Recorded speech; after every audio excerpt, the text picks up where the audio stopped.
Bueno, muy buenas tardes para todos. Para mí es un gusto estarlos acompañando el día de hoy con nuestra clase de neuropsicología de los trastornos del desarrollo. Me presento, mi nombre es Viviana Hernández, soy fisioterapeuta de profesión y especialista en el área de neurorehabilitación. Tengo otra especialidad más hacia la parte de gerencia, en la parte de salud y seguridad en el trabajo y una maestría en salud pública, discapacidad y desarrollo social. Para mí es un gusto poderles compartir mi experiencia de la parte de neurorehabilitación. Digamos que he trabajado como docente ya por 13 años, tanto a nivel nacional en mi país, yo soy de Colombia, y como a nivel internacional.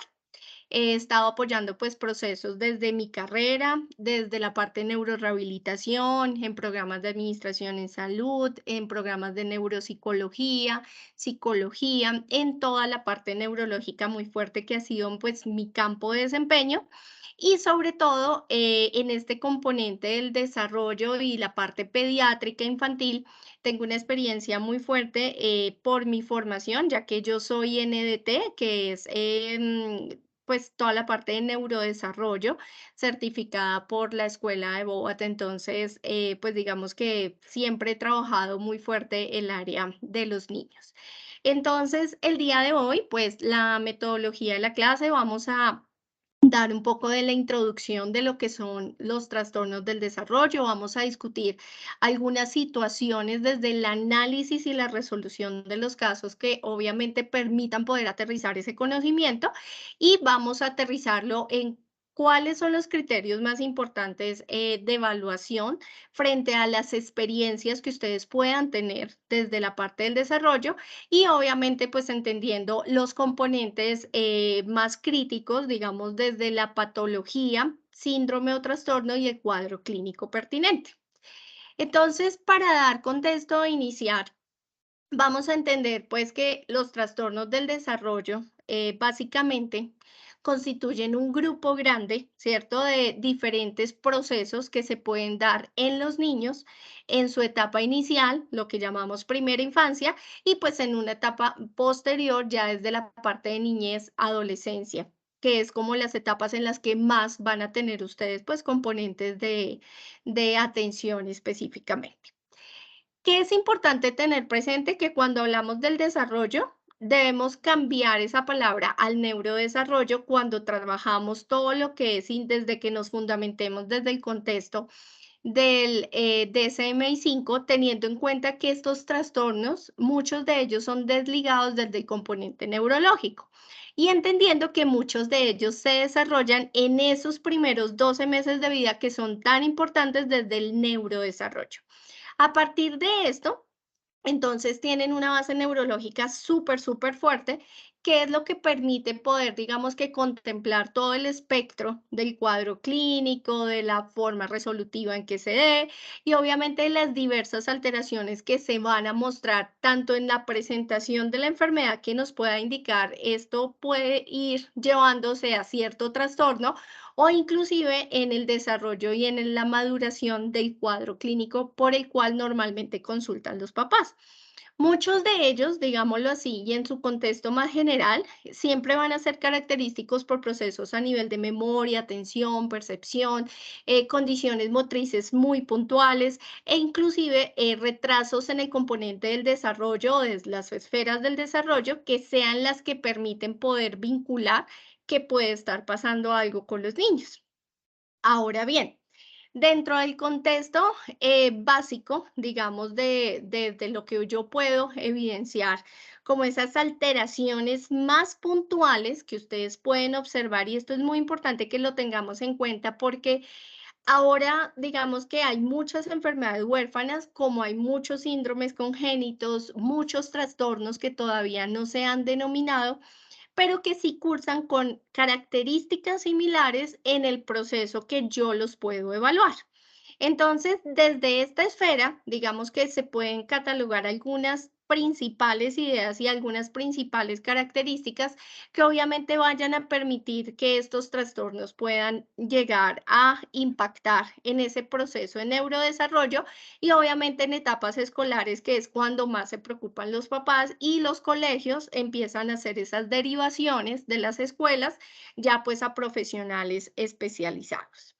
Entonces, una de ellas muy importante es la parte cognitiva general, que pues básicamente confluye en lo que son las funciones mentales superiores y pues todo el componente que yo puedo ver a nivel intelectual también en estos niños, ¿sí?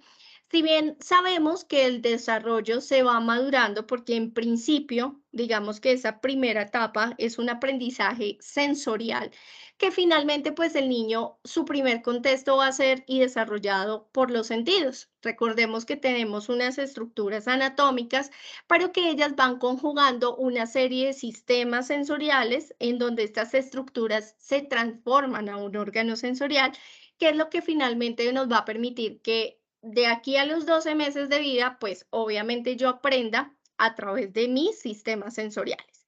Y va madurando poco a poco allá unos aprendizajes un poco más desarrollados, unos aprendizajes más digamos, puntuales asociativos, desde la imitación, desde el componente del razonamiento, más abstractos, pero que básicamente su base va a estar en el neurodesarrollo. Por esa razón, esta parte cognitiva general que se ve en los diferentes trastornos, que más adelante les voy a mostrar cuáles son, pues básicamente se nos vuelven un poco más severos en algunos que otros.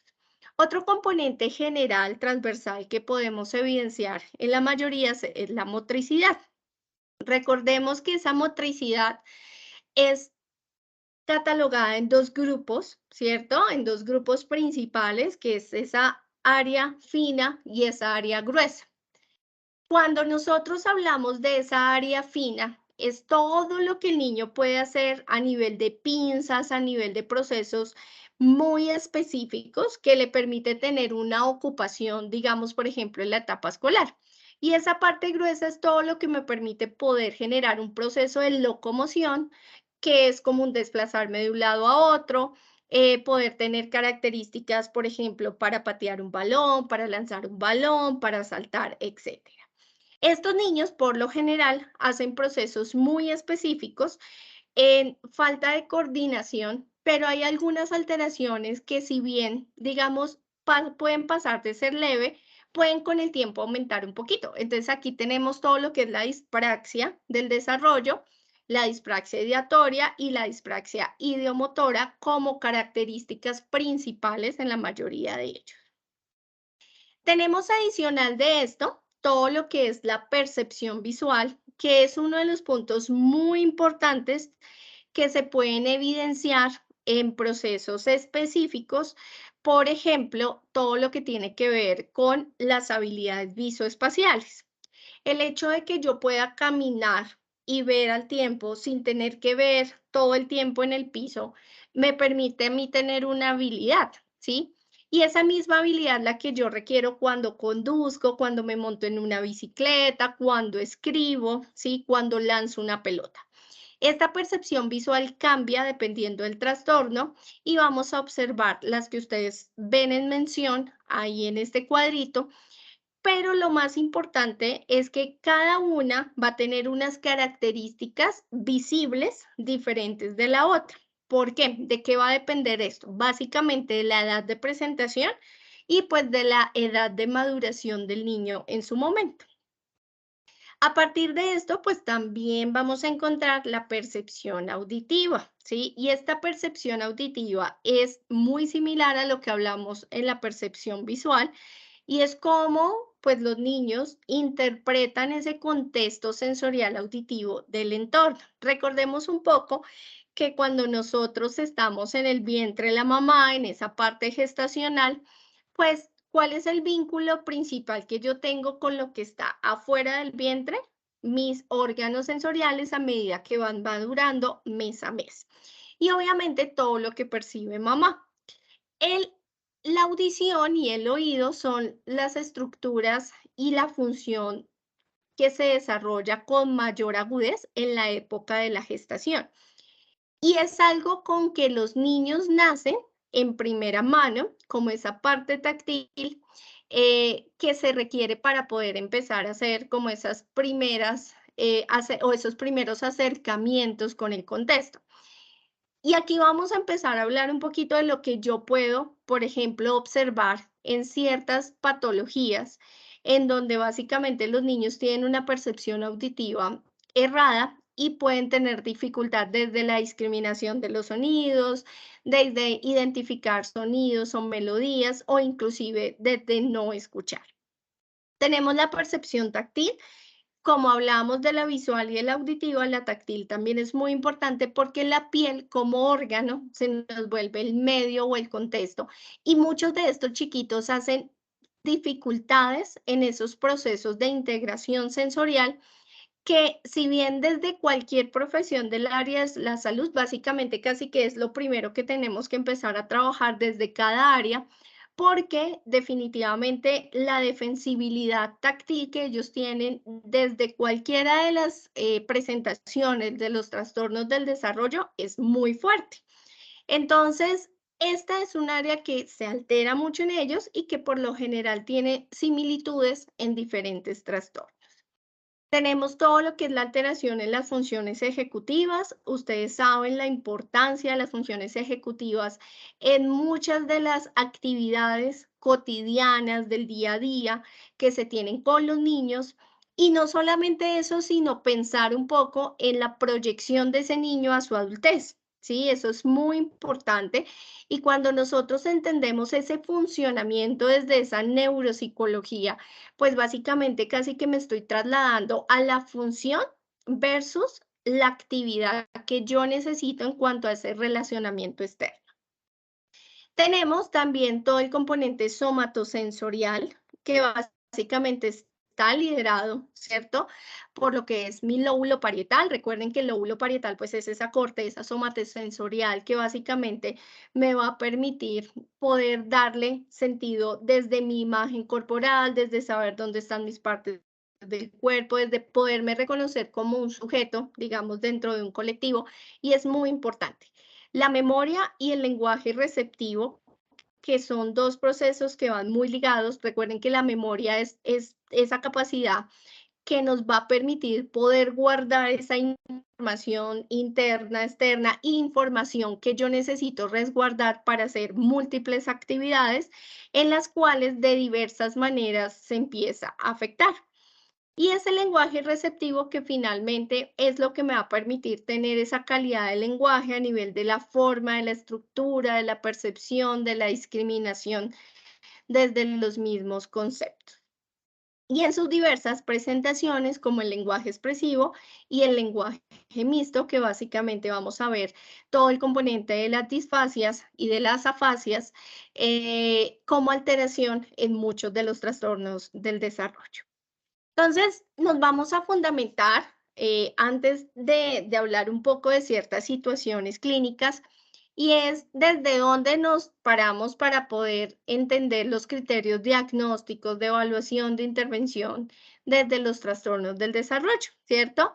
Sabemos que el DSM-5 pues nos da unas categorías y una clasificación importante de ellos y que pues básicamente estos trastornos nos van a constituir parte de los procesos que vamos a encontrar en consulta y que es muy usual encontrarlos en sus diferentes presentaciones. Yo también quiero hacer la claridad que yo puedo tener 5 niños con la misma patología, la misma edad, pero el cuadro y su presentación totalmente diferente, entendiendo que cada uno pues tiene una experiencia de neurodesarrollo distinta, ¿sí? A otros. Unos han tenido una mayor exploración, otros una menor exploración, pero más sin embargo los hitos del desarrollo marcan un papel muy importante en este aspecto.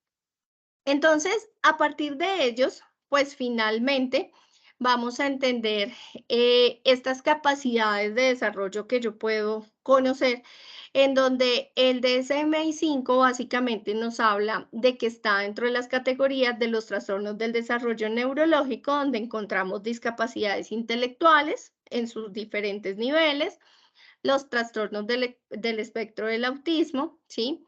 encontramos trastornos por déficit de atención con hiperactividad, encontramos los trastornos específicos del aprendizaje, los trastornos motores y a partir de ellos, pues empezamos a clasificar estos trastornos.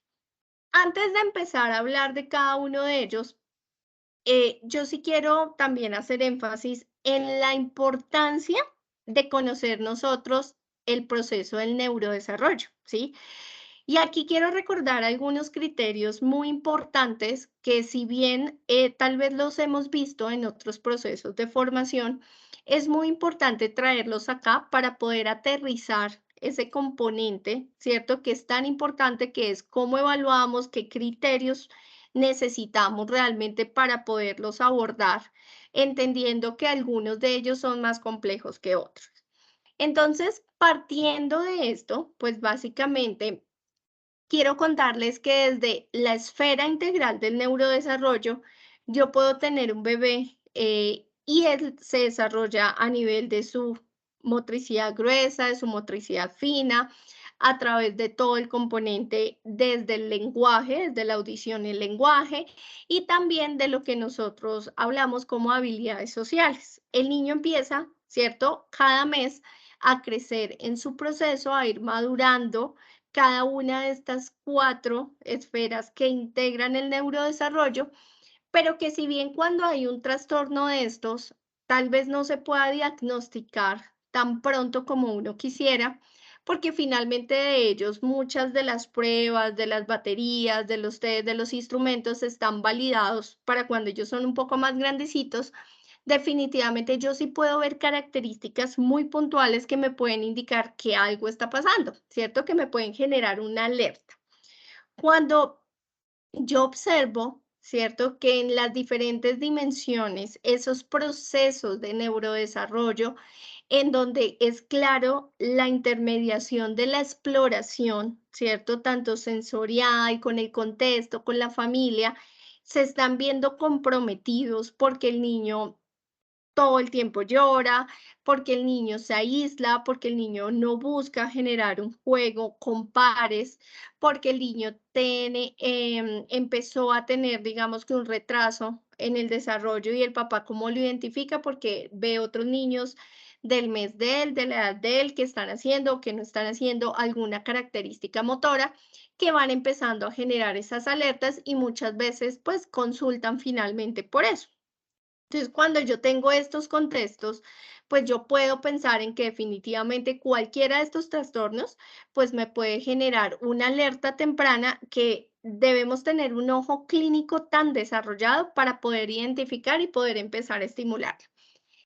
Si bien es cierto, digamos que esta etapa desde el neurodesarrollo es muy importante, pero nosotros vamos a tener unas características muy puntuales cuando hablamos del componente sensorial. Entonces, niños que no soportan ciertas texturas, niños que no soportan alguna textura en particular en la alimentación, que no están comiendo ya una alimentación mixta en el momento o en la etapa que se debe hacer, automáticamente pensaríamos que algo está pasando.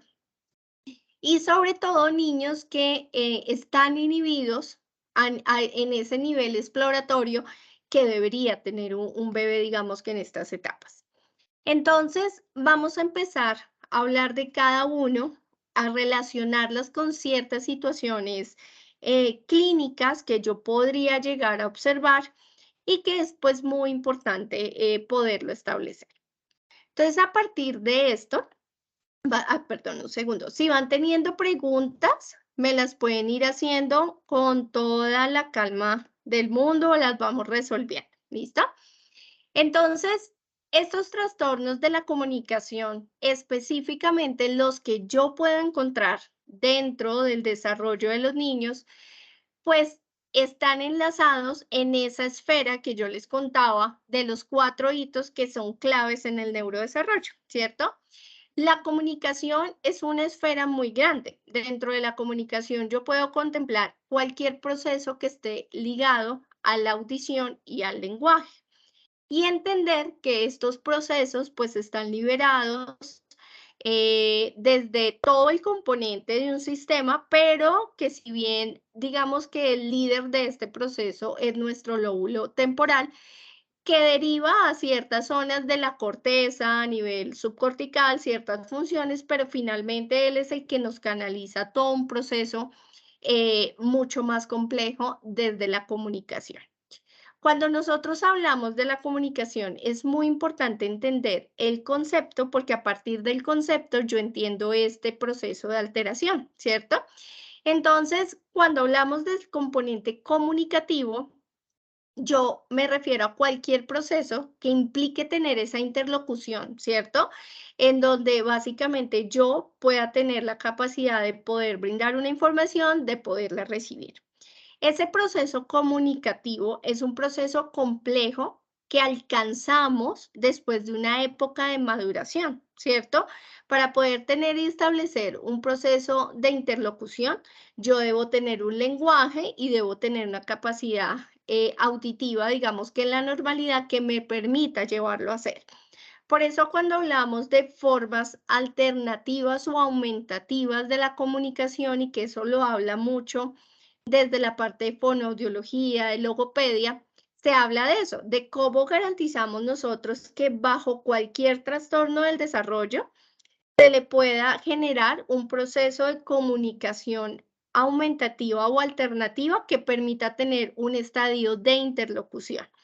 Eso es clave porque eso lo alcanzamos gracias a la maduración del lenguaje y de la audición. Si bien el lenguaje es esa capacidad mucho más específica, ¿cierto? De poder desarrollar un código lingüístico como está el código del braille, como está el código de señas, nuestro lenguaje verbal básicamente es lo que yo esperaría encontrar y en muchos de los trastornos del neurodesarrollo no lo vamos a ver, ¿cierto? Un ejemplo, para ser muy puntual de esto, es cuando tenemos una característica, por ejemplo, en el síndrome de Rett. Todos sabemos que el síndrome de Rett hacía parte en el DSM-4 de las características de los trastornos del espectro del autismo, ¿cierto? Él salió a partir de la actualización, pero este es un síndrome que en sus características pues afecta mucho más a las niñas. Es un síndrome que genera un retroceso muy fuerte, inclusive pensaríamos que el autismo realmente no llega a la dimensión de lo que puede ser un síndrome de Rett, donde básicamente yo espero ver el desarrollo de una niña hasta cierto momento y luego empieza un retroceso supremamente rápido hasta básicamente quedar en el mes cero, ¿cierto? Cuando estamos sin ningún tipo de proceso de locomoción, de proceso de lenguaje, cognitivo, etcétera. Entonces, aquí, pues muchas veces nos quedamos cortos en la intervención porque decimos, bueno, ¿cuál es esa parte de comunicación que yo puedo implementar para poder establecer un canal, ¿cierto? Un vínculo con esta niña. Y muchas veces pasa eso en los diferentes trastornos, inclusive hasta en los mismos adultos, cuando tenemos alteraciones de la comunicación que debemos buscar y vincular ese canal comunicativo que me permita tener objetividad en la evaluación, pero claramente objetividad también en el proceso de intervención. Y pues el habla, que básicamente cuando hablamos de habla es ese acto motor puntual que se desarrolla y que está más liderado por el proceso a nivel del lóbulo frontal. Entonces, de acuerdo a la clasificación de Rapin y Allen, nosotros podemos ver en los trastornos de la comunicación o en los trastornos del lenguaje asociados a todo el componente del neurodesarrollo, ciertas características importantes que nos dan indicadores de que puede estarse acercando hacia cualquiera de ellos.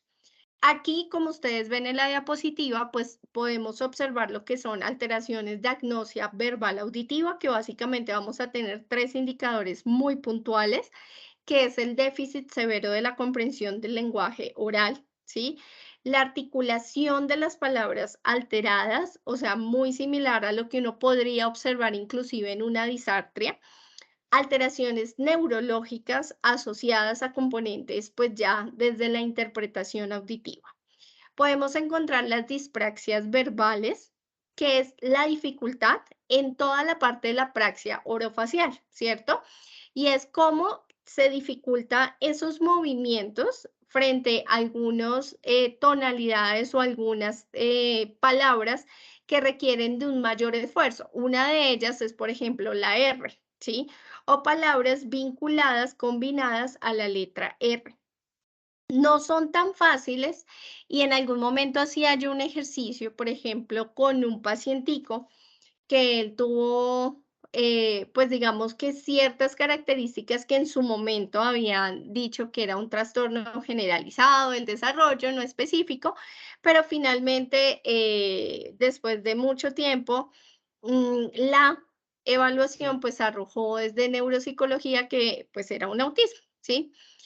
Entonces, influye mucho que el tiempo de diagnóstico, pues, entre más pequeños, mucho mejor la atención, pero que también que sea un diagnóstico certero. Muchos de ellos saltan de uno a otro. Yo he tenido inclusive pacientes que me llegan con unos diagnósticos que uno dice, pues, no sé de dónde lo sacan, que, por ejemplo, parálisis cerebral con autismo, ¿sí? Y yo miro y quien genera el diagnóstico es, por ejemplo, el pediatra. Cuando sabemos que la responsabilidad frente a un diagnóstico de estos está generado por el poder hacer una prueba realmente de indicadores que yo pueda medir en cuanto a su función cognitiva, pero que realmente me lleven a generar un diagnóstico muy certero.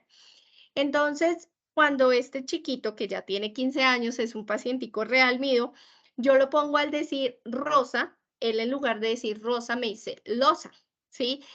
Y cuando uno va a ver en el sentido, digamos, de la estructura de cómo arma su palabra, su lenguaje, se da uno cuenta que el problema viene desde que era pequeñito, porque la colocación de la lengua no está en el punto para poder hacer el R, que es la R, ¿sí?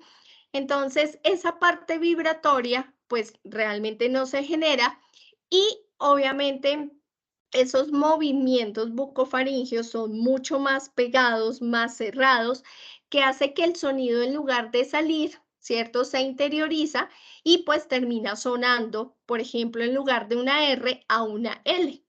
Entonces, básicamente, digamos que estas dispraxias verbales se ven muy usualmente, sobre todo en niños más grandes, cuando no han sido trabajados desde el componente del lenguaje, pues en etapas de adquisición temprana. Y pues básicamente no van a mejorar pues toda esa parte de la realización articulatoria del lenguaje.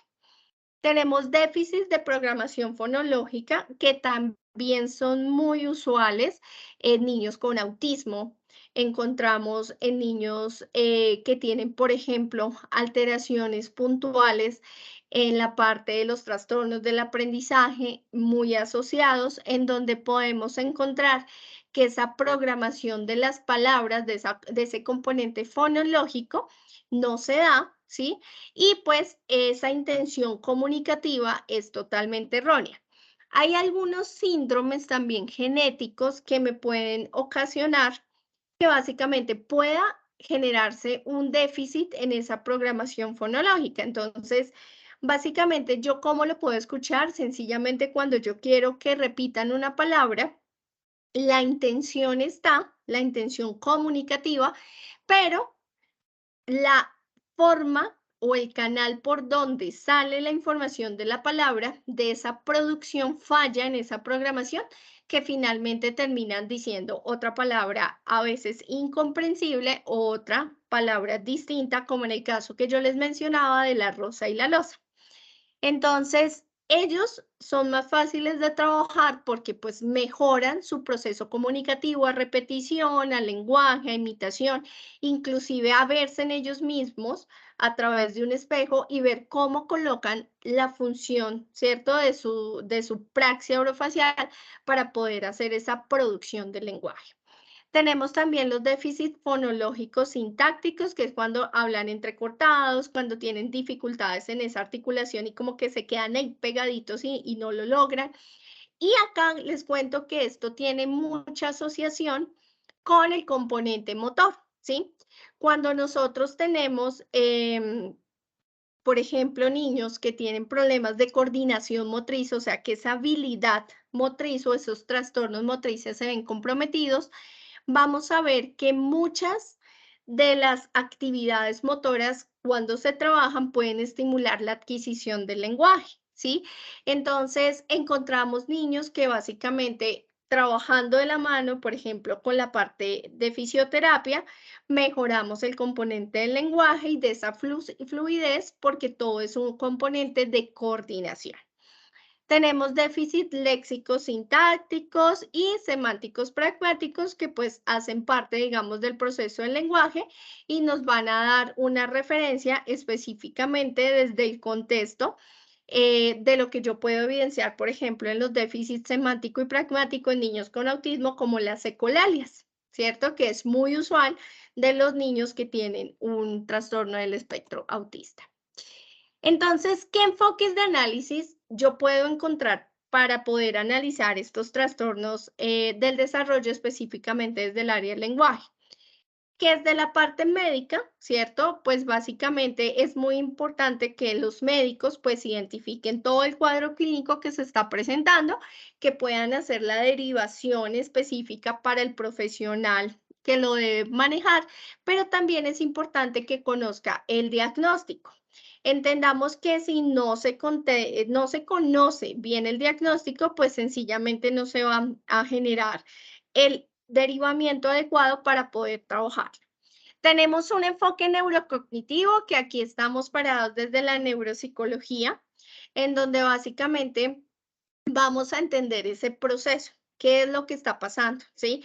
Y por qué está pasando y cuál sería la forma o la entrada de información más importante para poderlo abordar.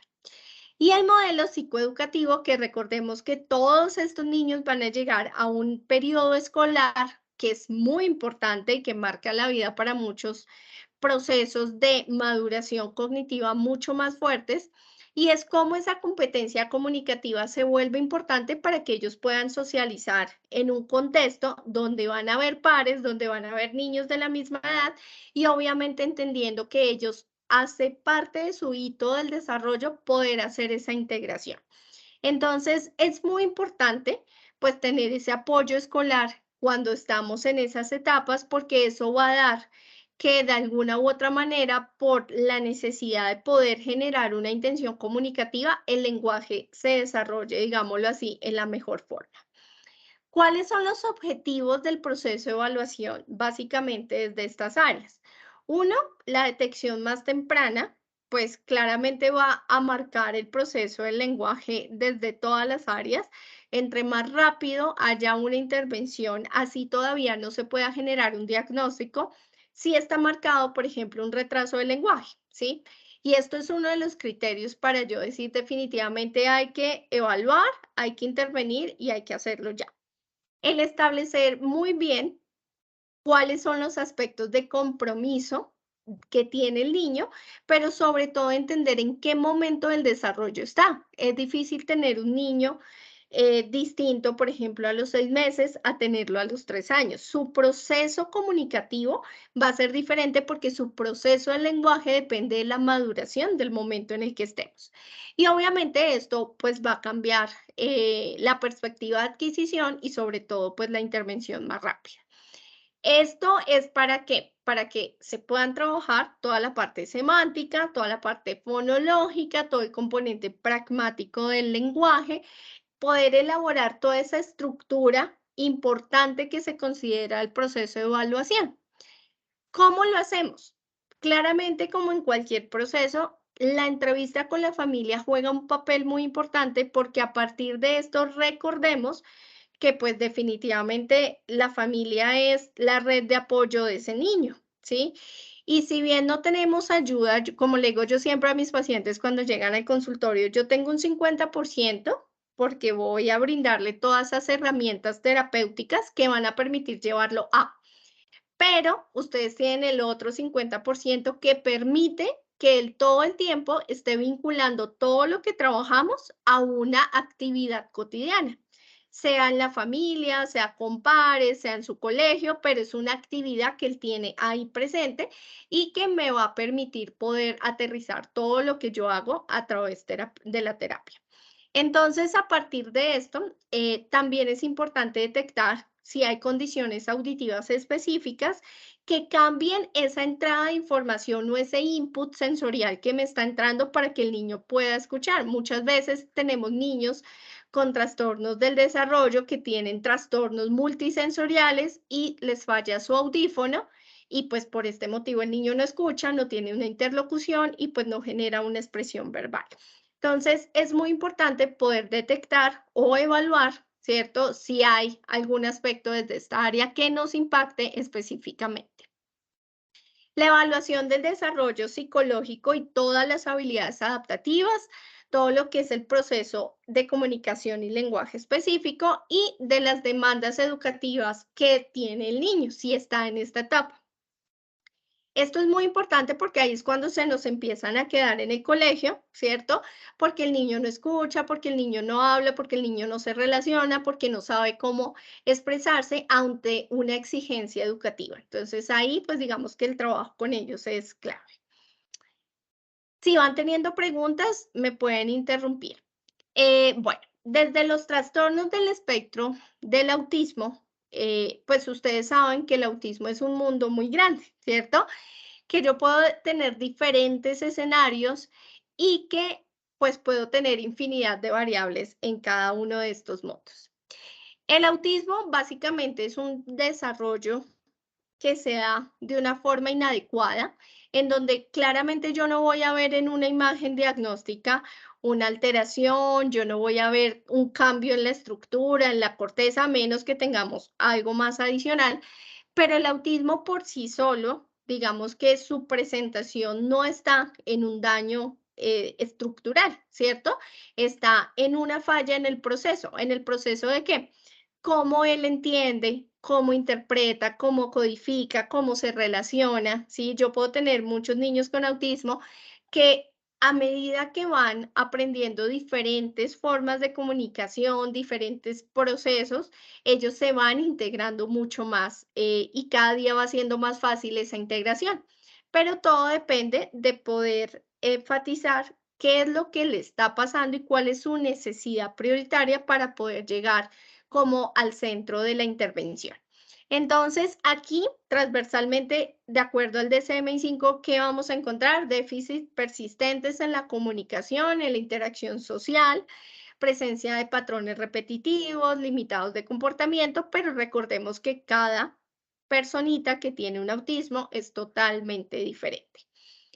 Es muy importante entender que el autismo tampoco se diagnostica en las primeras etapas. O sea, yo no puedo diagnosticar un autismo al año, a los 2 años, a los 3 años. De ahí me pego netamente a las escalas de desarrollo, ¿sí? Y dependiendo, pues, de lo que yo observe en las escalas de desarrollo, pues claramente yo voy a ver qué es lo que realmente está pasando en este chiquito.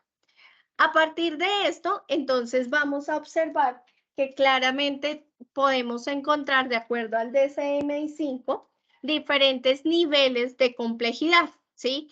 ¿Cuáles son esos niveles de complejidad que yo puedo observar? Puedo observar desde un nivel 1 a un nivel 3, donde va a requerir más o menor apoyo. ¿De qué depende básicamente de esto?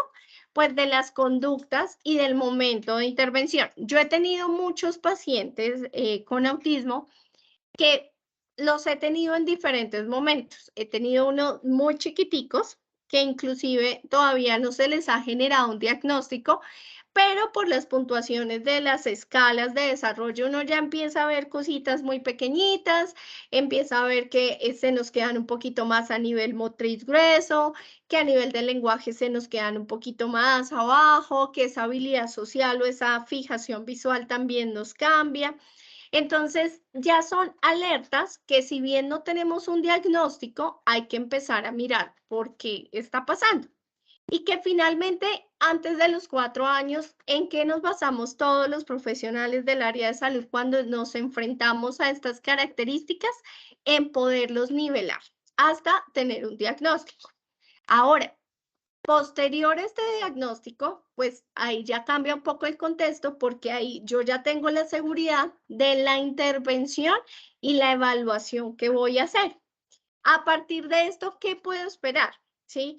Pues dependiendo de los déficits, puedo encontrar la comunicación mucho más alterada, conductas repetitivas más alteradas, ecolalias, estereotipias, procesos más inductivos que no permitan que sean tan razonables en sus conductas y claramente pues la inflexibilidad cognitiva que ustedes recuerden que es lo que yo más puntual puedo ver dentro de un proceso de desarrollo que un niño puede tener, ¿sí? Un niño es muy flexible cognitivamente. Un niño con autismo no soporta el hecho de generar cambios específicos. ¿Qué rasgos asociados, pues, puedo encontrar, cierto? De acuerdo al DSM-5 que nos indica que los niños con autismo, entre el 70% más o menos, tienen alteración de la parte cognitiva. Esto básicamente, ¿por qué? Porque la mayoría de ellos tienen alteraciones desde las funciones mentales superiores, desde las funciones ejecutivas, que me permiten poder tener un proceso mucho más, digamos, claro o específico desde el lenguaje. A partir de esto, ¿yo qué puedo esperar? Que si yo tengo esta claridad, pues yo voy a encontrar procesos que me van a permitir llegar a tener herramientas de abordaje mucho más amplias, en donde básicamente puedo encontrar también que ahorita hay muchas tecnologías en salud que me permite tener diferentes software, diferentes procesos para poder establecer inclusive procesos de comunicación, procesos de desarrollo en funciones cognitivas muy puntuales para trabajar con ellos a nivel terapéutico. Ahora bien, tenemos también todo lo que es la autoagresión, la heteroagresión, en donde pues parte del que ellos no entienden cómo genera, digamos, todo ese contexto sensorial. Ellos pueden recibir tantos estímulos en el día que internamente el integrar sensorialmente esos estímulos a ellos les cuesta trabajo. Como si yo desglosara, por ejemplo, en mi mente tres partes y yo lo puedo entender. Ellos para poder entender tienen que desligar casi entre 8 a 10 partes que les permita poder establecer un contexto. Entonces, a partir de esto, pues definitivamente el poder entender cómo funciona el autismo nos va a dar esa claridad para poder trabajar con ellos. En todo lo que tiene que ver la evaluación, en la evaluación vamos a encontrar varios instrumentos, varias baterías, varias escalas que nos puedan servir. Aquí les voy a mostrar unas, pero al final les voy a mostrar varias baterías que se pueden utilizar en todo lo que es la parte de neurodesarrollo y neuropsicología infantil. Entonces acá podemos ver el primero, que es el Web de Virginia, que básicamente pues es un instrumento que se creó para mirar todo este componente en el área específica de la discapacidad intelectual, pero también es muy utilizado para niños que tienen autismo. Básicamente, él me evalúa áreas de motricidad gruesa, interacción social, toda la parte de autoayuda y aprendizajes escolares. Recordemos que el componente motricidad gruesa en ellos es muy importante porque son niños que si bien la parte cognitiva, ¿cierto? La tiene ahí, el poder interrelacionar lo cognitivo y lo motor no se puede dejar por dos islas, sino que realmente se tienen que conectar. Yo no puedo pretender, y hay un autor que habla mucho desde la parte de la neuroplasticidad, y es que un estímulo por sí solo no generaría gran cosa, ¿cierto? O una modificación realmente relevante a nivel cerebral, a menos, ¿sí? Que haya un estímulo controlado desde otra área. ¿Qué quiere decir esto? Que si yo logro estimular el lenguaje a través del movimiento, pues estoy desarrollando una habilidad cognitiva, ¿cierto? A partir de otra área que es el área motriz gruesa o viceversa.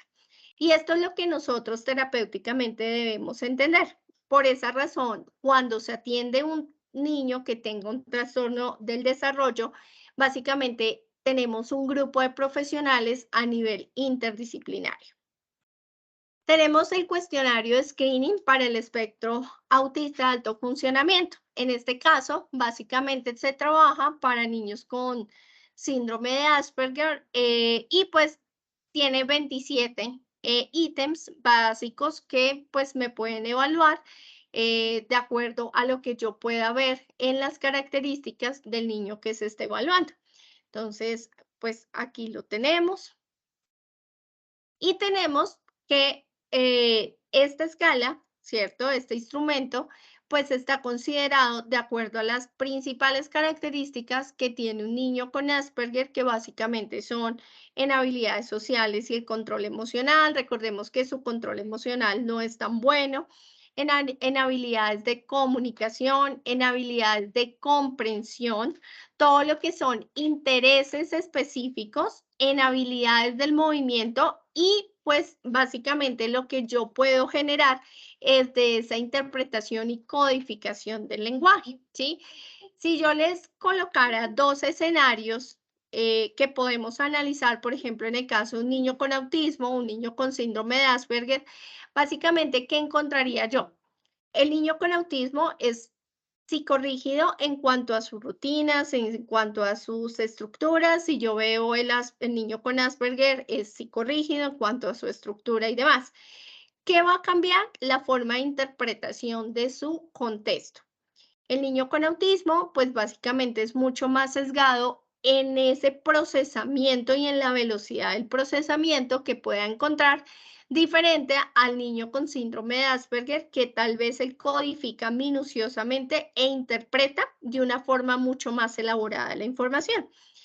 Pero nos damos cuenta que las similitudes en esas habilidades pues son muy similares, ¿sí? Esas habilidades de comunicación también, en donde pues nos realizan esa parte de fijación visual, en que básicamente son muy limitados en su argumento, en su discusión, en sus palabras, en su conversación, que esos intereses se pueden pasar a ser fijaciones muy puntuales por ciertas actitudes que lo tienen los dos, pero cada uno de ellos me genera unas habilidades de movimiento distintas, ¿sí? El niño con autismo es mucho más bloquecito, genera un poco más, digamos, de experiencia motora que realmente no es tan fuerte, entonces es más fuerte, digamos, que en algunas cosas específicamente, en donde no se va a mover tan discriminadamente. Los niños con Asperger, pues básicamente son niños que de alguna u otra manera, pues pueden desarrollar un contexto más específico porque es mucho mejor.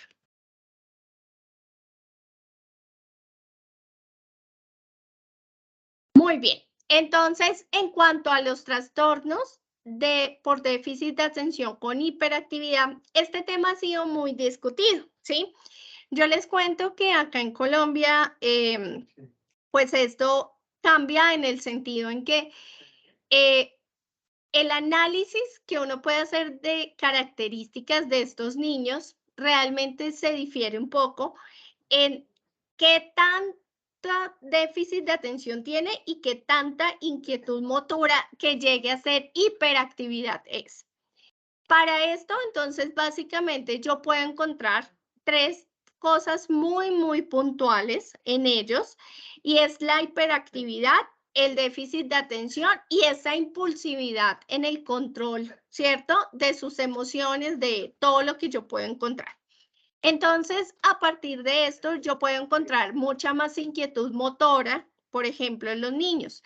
Yo les puedo decir que muchas veces el déficit de atención que ellos cuentan es tan grande que cuando ellos están en una silla y se mueven todo el tiempo, ellos se mueven básicamente es para poder prestar atención, ¿sí?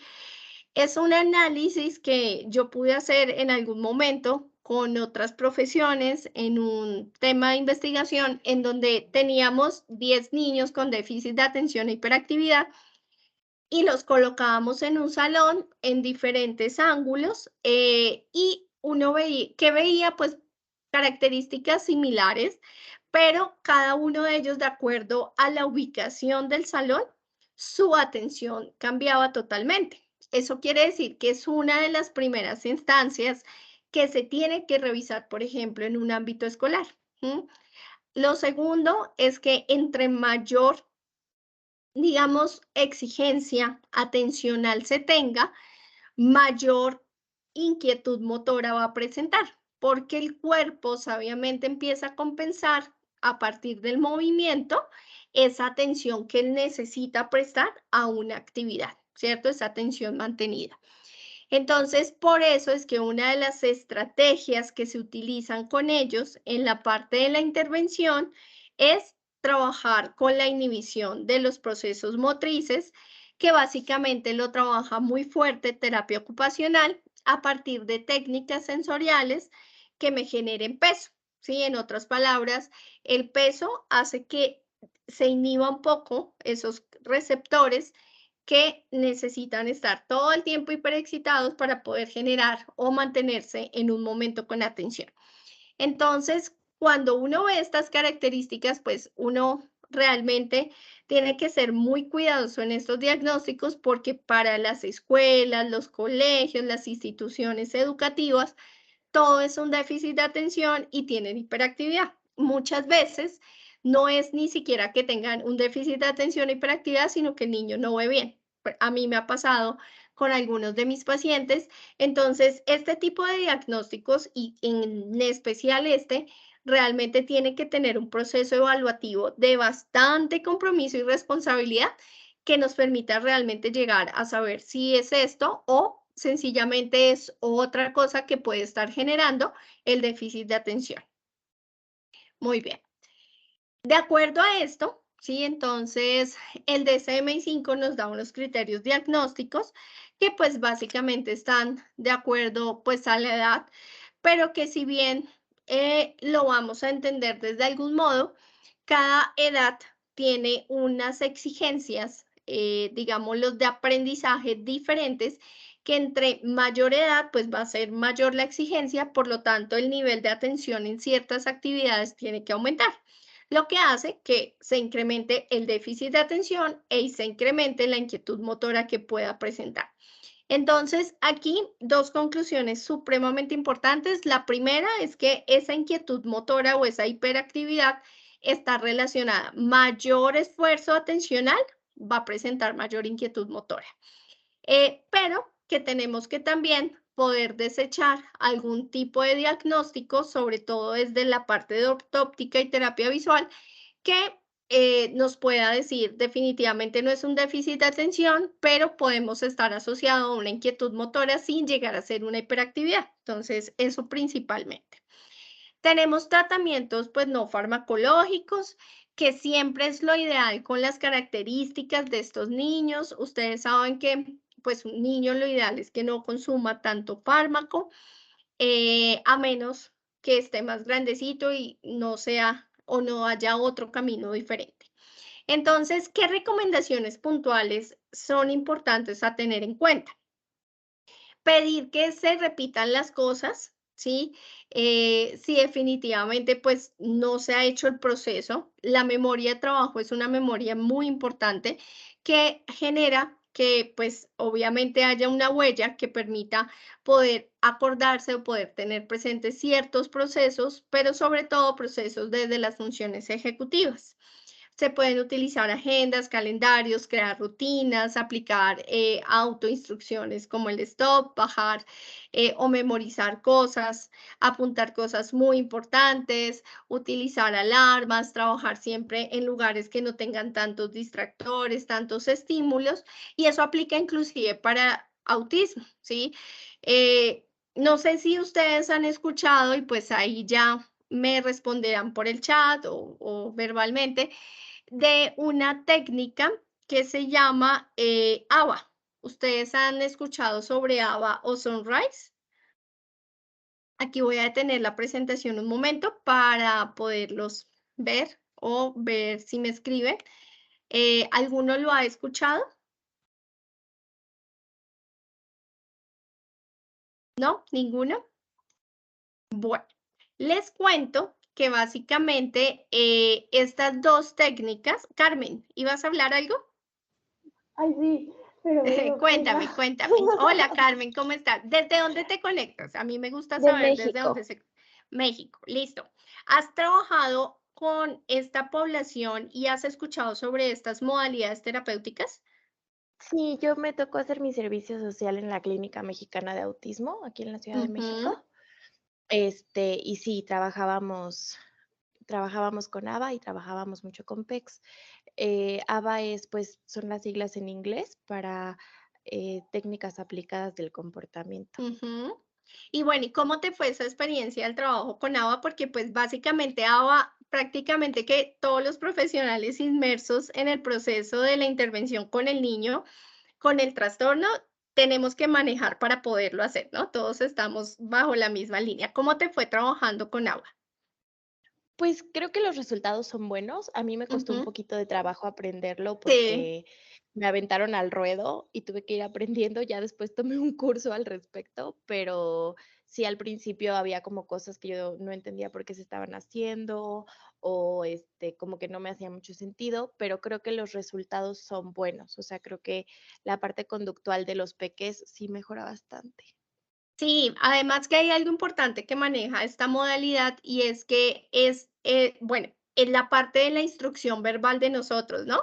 No es un grito, es hablar un poco más fuerte, más seco en cuanto a ir empezando a meter preposiciones, más palabras, en dar la instrucción muy concreta, en qué momento saber cuando ya le aumentamos el número de palabras en la instrucción. Entonces, todas estas cositas hacen que definitivamente se vuelva un tema de condicionamiento, porque pues realmente uno condiciona, pero lo ideal es que en el avance más grande es poder romper también las rutinas que uno estructura, ¿no? Porque tampoco queremos mentes robóticas que sean un poco más flexibles, pero sí tenemos que darle una estructura.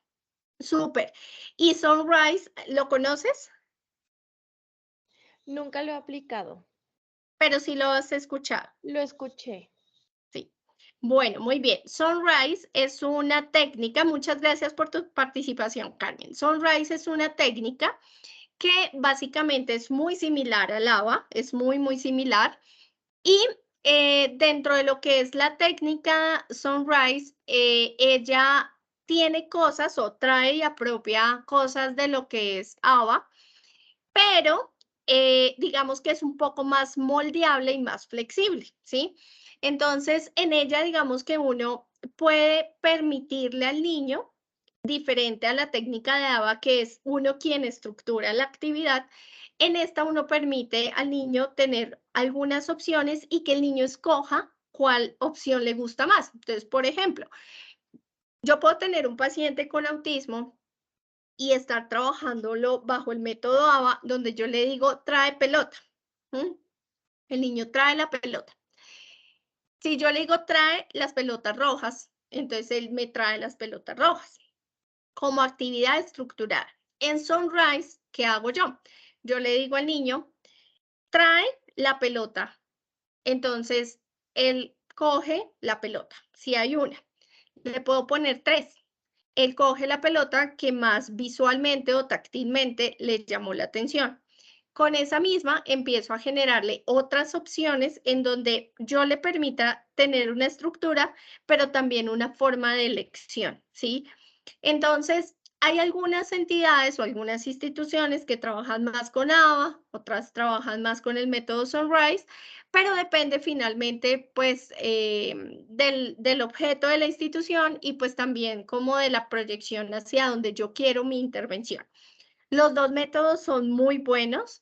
Realmente para aplicarlos en estos trastornos hay que entrenarse, no es tan fácil como pues para el profesional como apropiarse de cómo tengo que hablar, realmente cuál es la instrucción que debo hacer, en qué momento transformo esa instrucción a un lenguaje un poco más complejo, pero los resultados realmente se ven y se ven a más corto tiempo, ¿sí? Las dos son muy interesantes, tal vez algunos trastornos se pueden encasillar más en alguna de las dos, pero pues realmente nos dan unas herramientas muy importantes para el trabajo.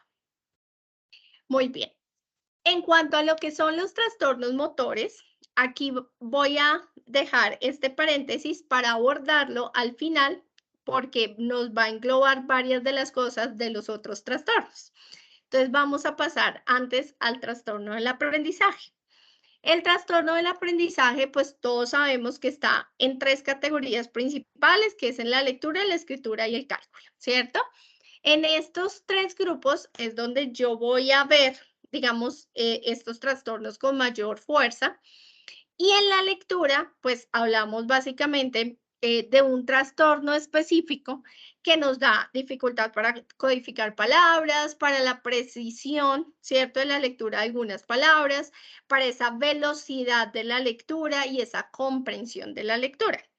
Pero recordemos que este trastorno, desde la parte de la dislexia, yo lo puedo ver muy de la mano con la parte del neurodesarrollo, ¿sí?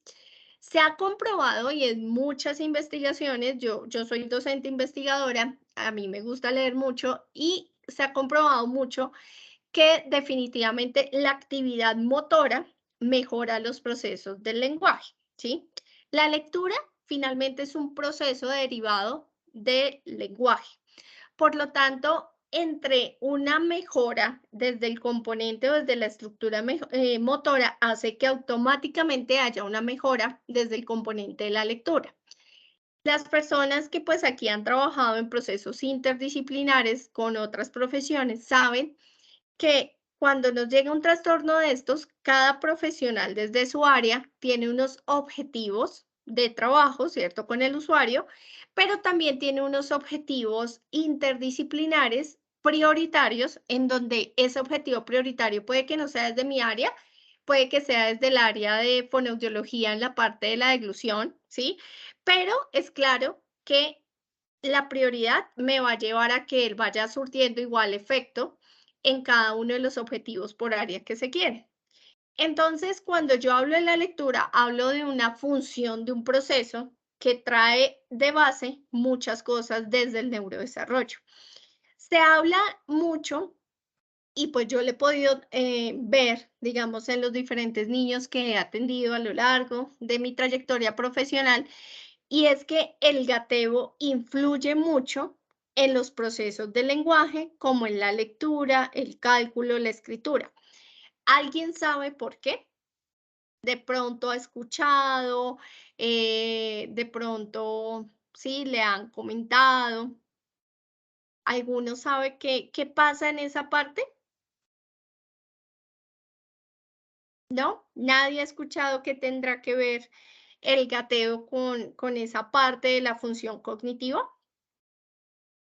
Bueno, yo quiero contarles que definitivamente esa función cognitiva es muy importante y que ella se estimula a través de los procesos motores. Les voy a poner en contexto una línea rápidamente evolutoria del desarrollo motor. Yo tengo un primer trimestre de los 0 a los 3 meses, donde el niño básicamente desde el componente del lenguaje tiene sonidos guturales, donde desde el componente motor está boca arriba, está en una posición supino, donde pues todo su movimiento es totalmente reflejo, ¿cierto? Él todavía no hace nada voluntario, donde está precedido por sus reflejos primitivos como la succión, ¿cierto? Todo lo que es la supervivencia y pues está ubicado sensorialmente.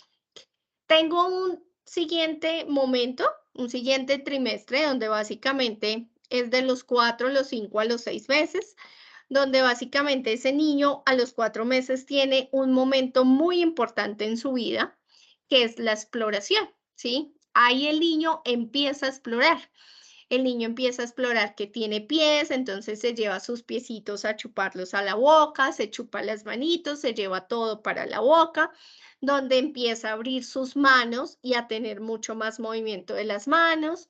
Y hacia los 5 meses empezamos a hacer el cruce, ¿cierto? Por línea media, en donde ya esos hemisferios cerebrales y ese cuerpo calloso se empieza a estimular y empieza a pasar información de lado a lado. Esa etapa exploratoria marca muchos momentos del neurodesarrollo. Y uno por lo general le dice al papá, tenga a su bebé siempre en el piso porque él tiene que explorar lo que está alrededor. Hacia los 5 a 6 meses, el niño llega a otro momento muy importante en su actividad y es que él se sienta. Cuando él se sienta, pues él ve que hay otro mundo, ¿cierto? Y ahí empieza a tener más motricidad fina, a coger la pelota y a tirarla, y el papá la recoge y él la tira, donde sus sonidos y a nivel de lenguaje ya pasan a tener un juego vocálico e inclusive ya finalizando, digamos que el sexto mes, a empezar a hacer sonidos un poco más estructurados para próximamente empezar, por ejemplo, a decir mamá, ma o te. Entonces, ya digamos que está en esos 6 meses en unas habilidades mucho más complejas. Luego pasa el último momento importante antes de caminar, que son de los 6, 7, 8 meses, ¿sí? Y llega a los 8 y empieza a adoptar la posición cuadrúpeda, que es la que le va a permitir el gateo. Resulta que se ha demostrado que un bebé puede tener hasta 27 formas de gatear. No sé si lo sabían, si no les cuento. El bebé puede gatear sentado, puede gatear de colita solamente con una pierna, puede arrastrarse con una manito o el gateo de 4 puntos, que es el que todos conocemos.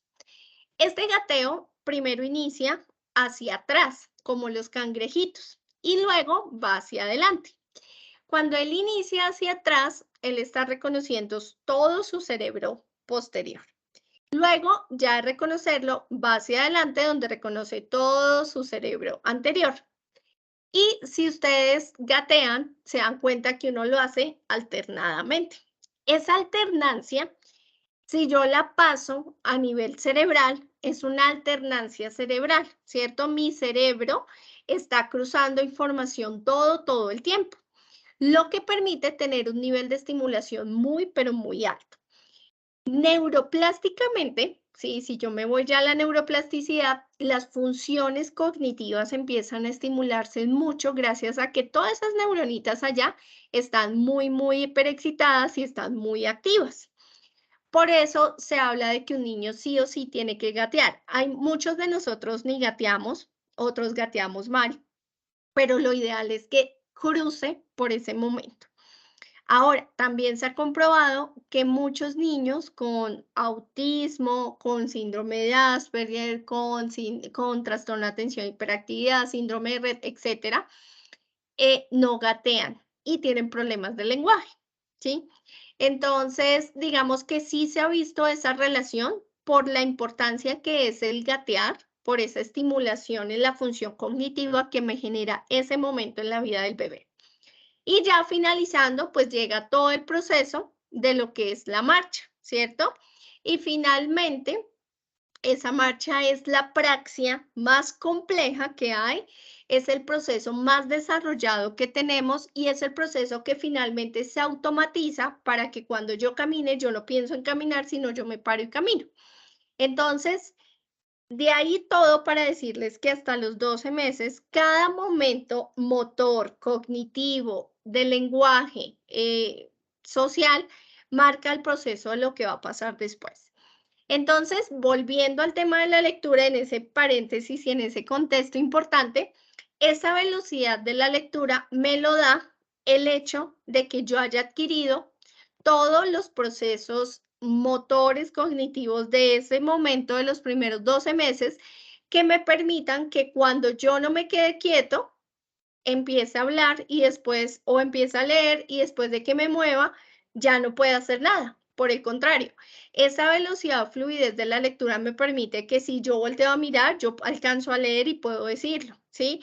Si yo me paro y estoy hablando, puedo ir leyendo perfectamente. Se dificultará, claro, pero lo puedo hacer, ¿sí? Adicional, el hecho de la comprensión me permite generar una abstracción y recordemos que eso hace parte de las funciones mentales superiores y de las funciones ejecutivas. Entonces, niños con trastornos, por ejemplo, de la dislexia, es muy importante trabajarle el componente de la coordinación, de la lateralidad, de los giros, porque hay dislexia, muchas veces ellos confunden la D con la P con la Q, porque sencillamente la lateralidad no está ahí, ¿sí? Se confunden entre el lado derecho, entre el lado izquierdo, entonces el cerebro asume el palito a un lado y el palito abajo o arriba. Entonces, en resumen, la parte de la coordinación motora, del equilibrio, de la lateralidad es clave para mejorar los procesos de lectura. Otro punto es la parte de la escritura, ¿sí? Y aquí vamos a encontrar lo que es la disgrafia. Esta, pues básicamente es una dificultad, pues para aprender a escribir, pero también se conoce que ha sido desarrollada por déficits sensoriales, por dificultades cognitivas específicas asociadas a las funciones ejecutivas, pero también a ese patrón que hacemos que está liderado por el lóbulo frontal de cómo yo genero una planeación motora, porque realmente para escribir yo necesito una parte motriz fina. Entonces, ¿cómo a partir de ese lóbulo frontal yo me anticipo, planeo y ejecuto un patrón de escritura que me permita tener una conexión por allá con el temporal para poder generar una palabra, una frase, ¿sí? Para poder interpretar una forma del lenguaje en un papel.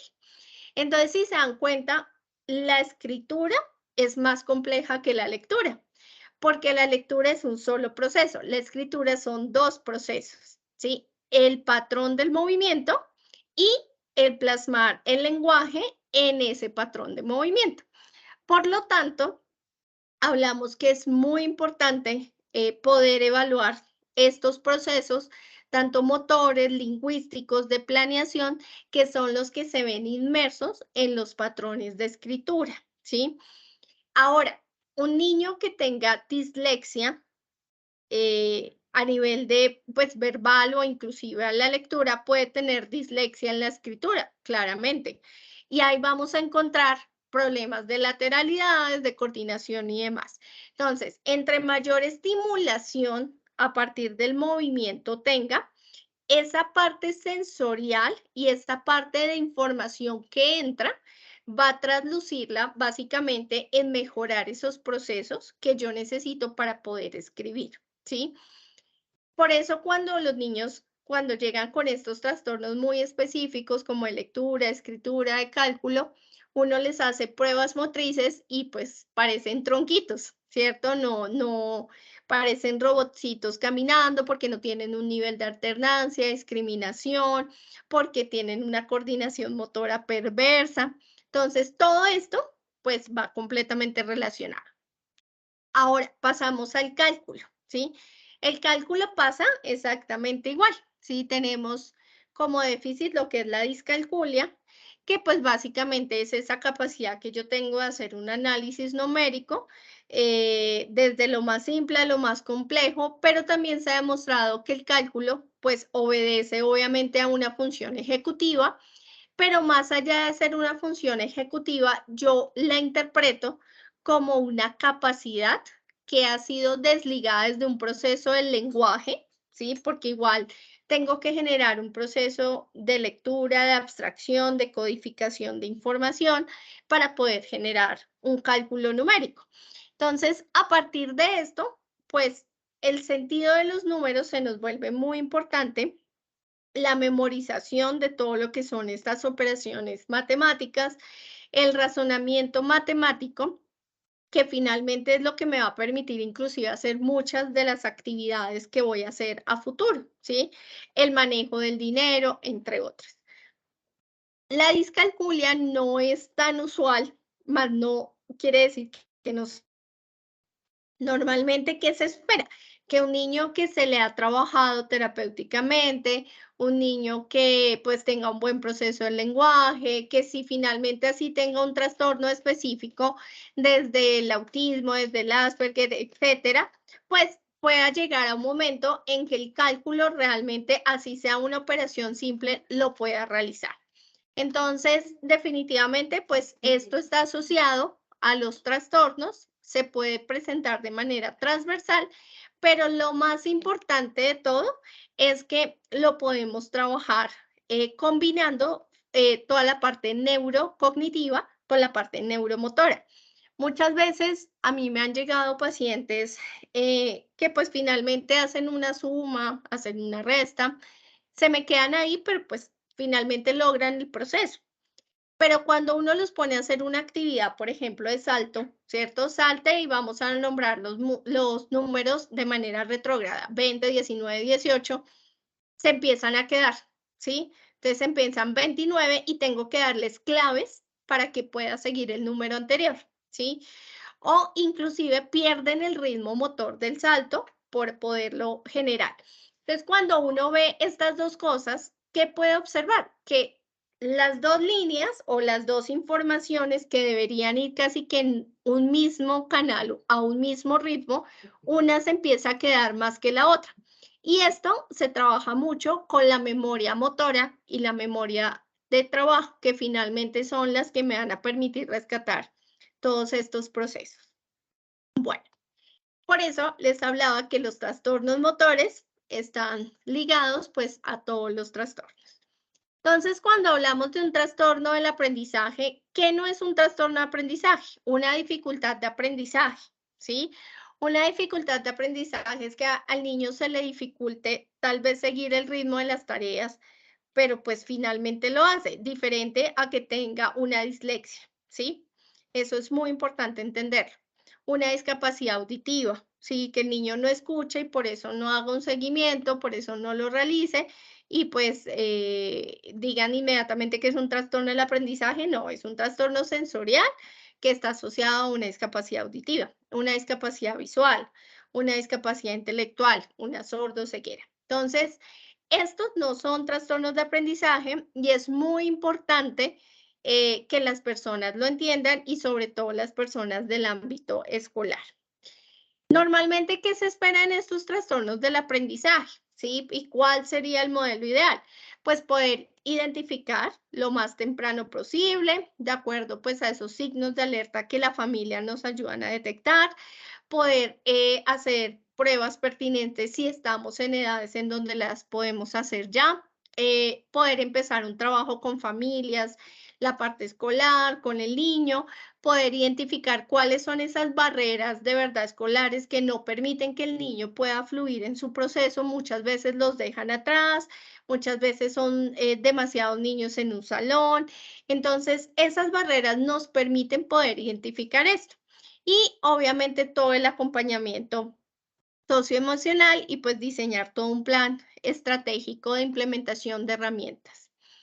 Tenemos otras pruebas que son muy utilizadas pues en todo el componente desde la neuropsicología infantil y desde la parte de neurodesarrollo. Aquí tenemos en funciones cognitivas generales la escala de Bailey y del desarrollo infantil, que tal vez muchos la conocen, pero pues la traigo aquí porque es una escala muy importante para el trabajo de los trastornos del desarrollo, que la aplicamos de los 0 a los 2 años y medio, o sea que es una escala importantísima en estas etapas porque no tenemos muchas que nos sirven para esto.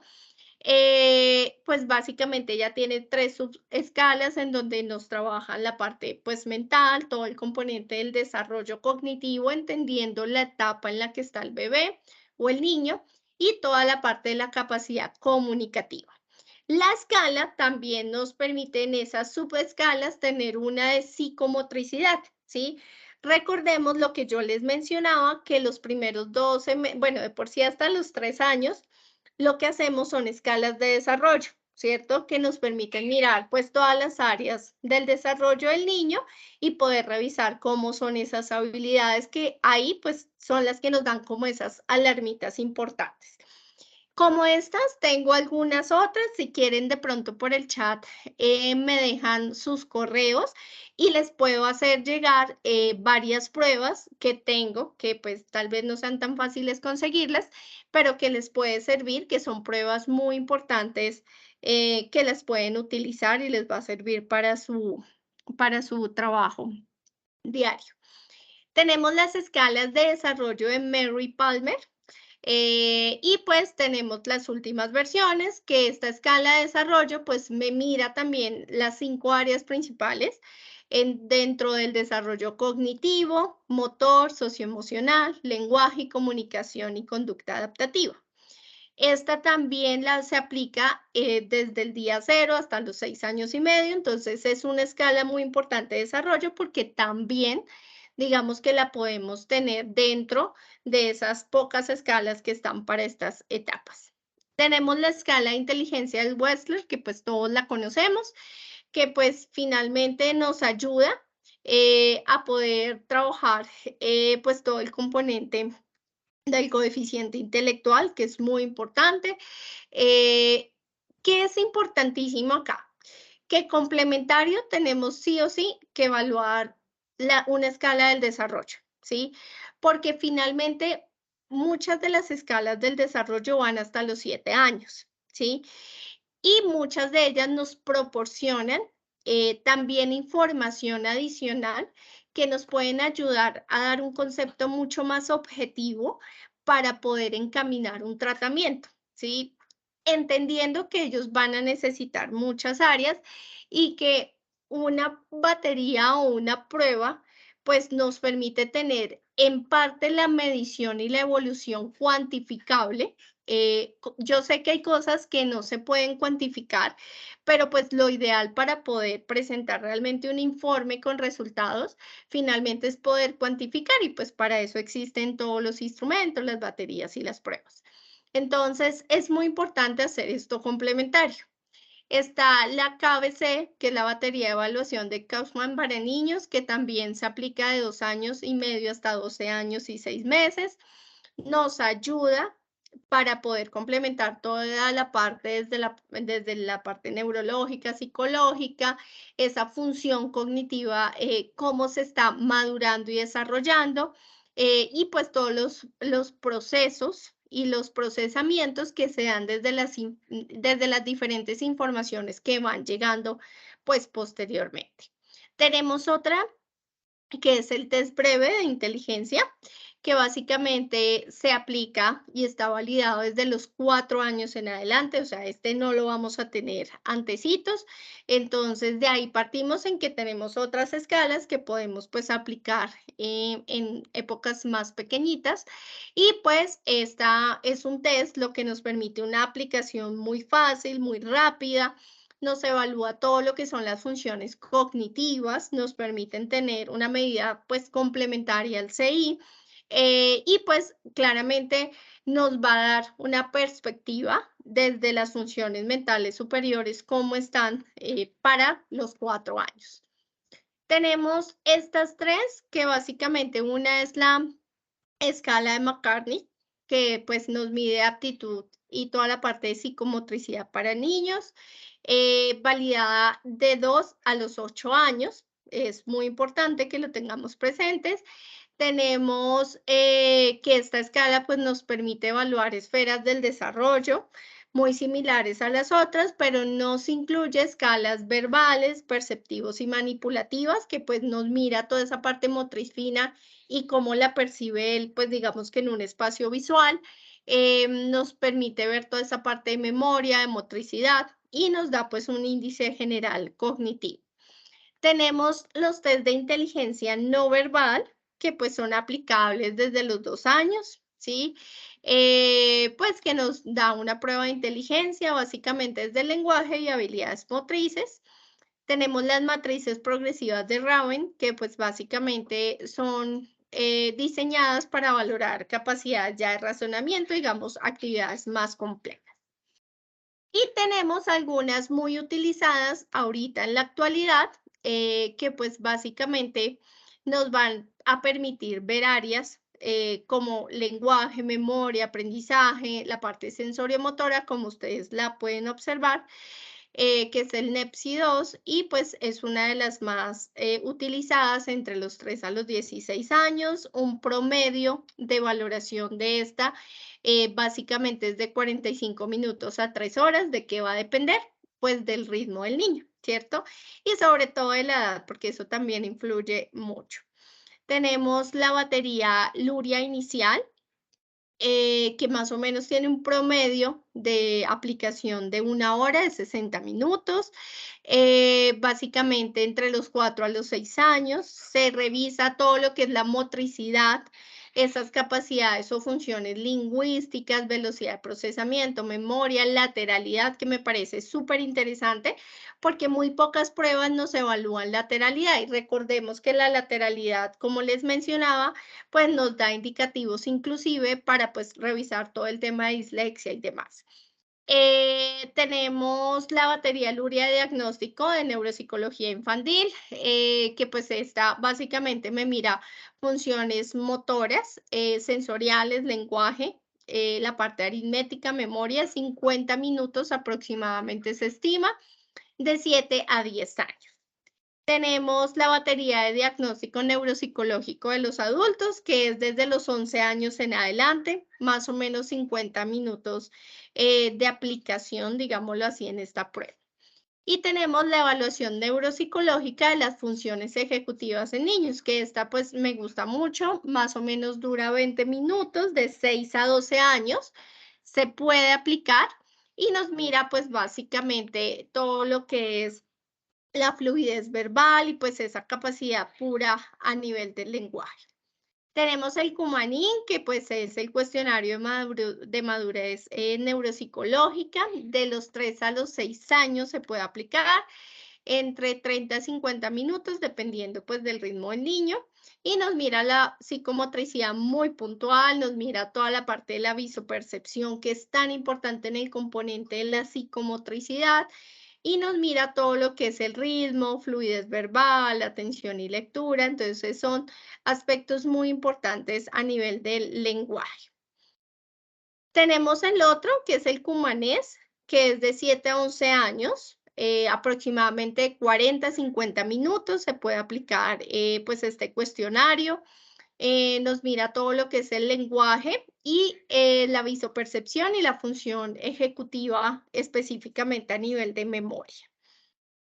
Tenemos también la evaluación neuropsicológica infantil, que esta es más demorada, se puede aplicar en niños de 5 a 16 años, aproximadamente son 3 horas de aplicación que dura y nos mira algo muy importante que son las habilidades construccionales, todo lo que es la codificación, la evocación, la percepción del lenguaje, nos mira como estas habilidades que son importantes a nivel de la capacidad de lo que yo les mencionaba, de la anticipación, de la planeación, que eso es clave en el desarrollo de los niños. Y les quiero mostrar una batería que me gusta mucho, que siempre se las enseño a todos mis estudiantes, independientemente del área de la profesión de la salud, desde que tenga que ver con la parte de neurodesarrollo, porque me parece que nos da, digamos que un abordaje muy, muy importante dentro de lo que es el contexto, pues específicamente del neurodesarrollo en las primeras etapas. Entonces, regálenme un segundo para mostrarles como tal la batería para poderla abrir.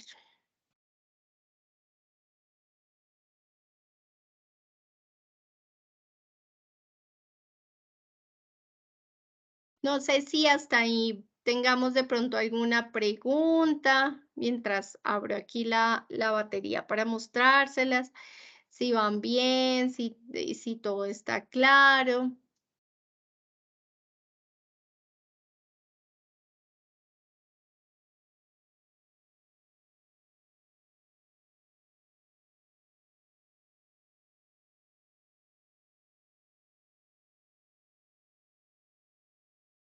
Listo, aquí la tengo.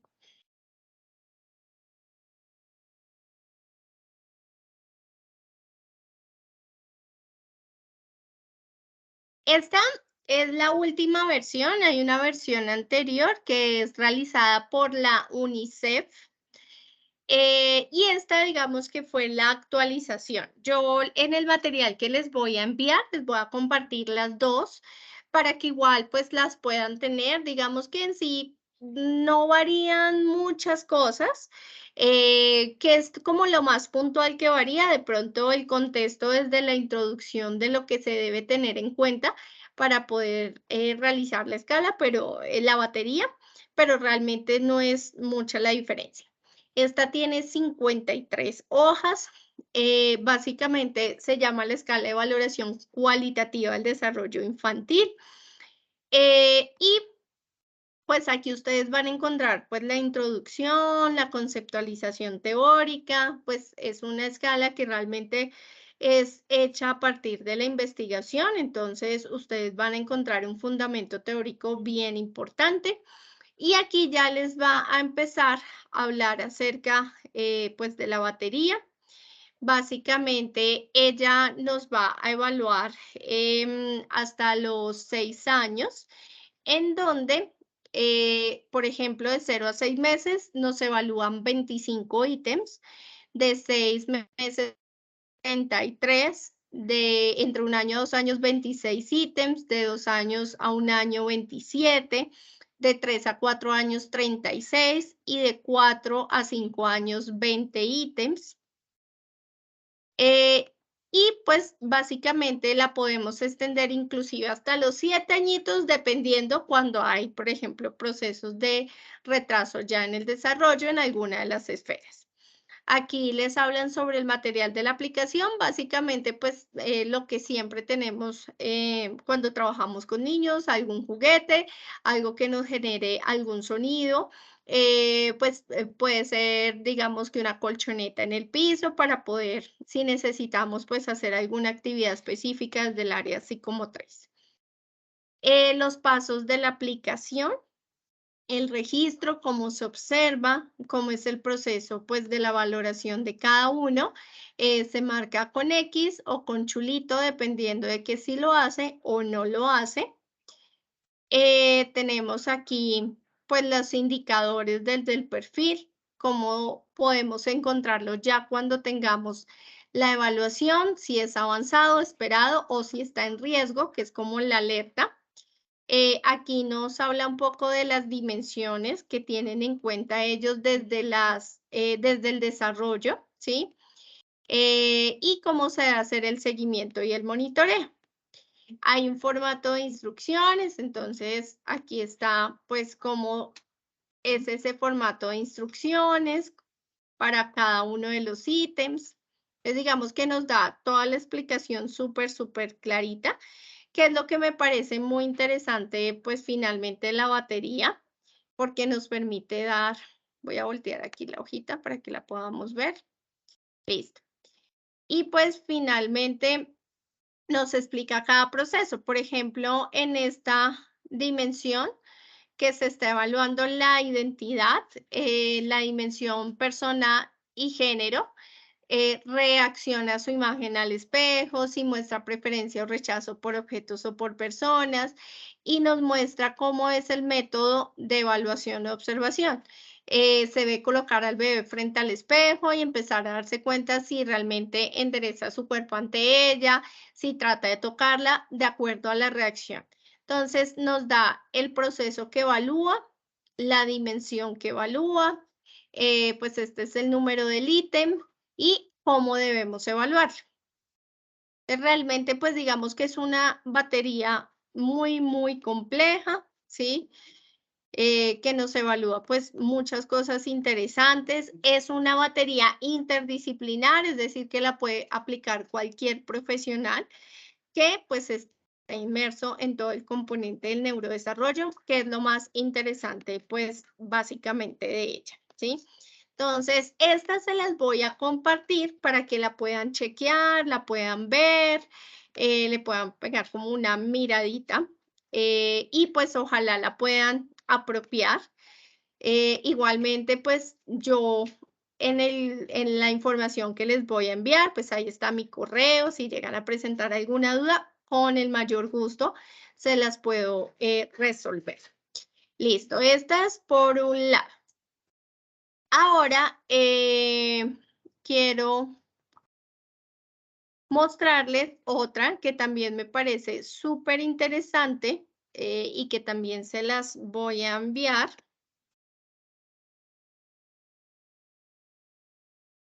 para que la puedan ver. Entonces, regálenme un segundo, la voy a abrir.